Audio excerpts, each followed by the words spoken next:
अमर आहे सावित्री, अमर आहे सावित्री. अध्यक्ष महाशय, पूज्य गुरुजन वर्ग आणि येथे उपस्थित माझ्या मित्रमैत्रिणींनो, सर्वांना माझा नमस्कार. आज मी आपणासमोर क्रांतीज्योती सावित्रीबाई फुले यांची यशोगाथा सांगण्यासाठी उभे आहे. क्रांतीज्योती सावित्रीबाई फुले या भारताच्या पहिल्या महिला तसेच मुख्याध्यापिकाही होत्या.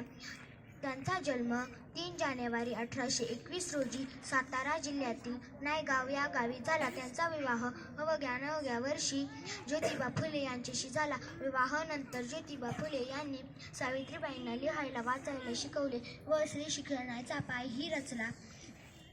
त्यांनी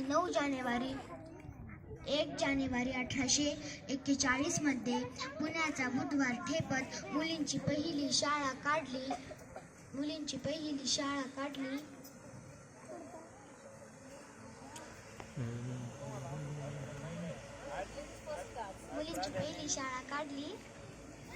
तीन 12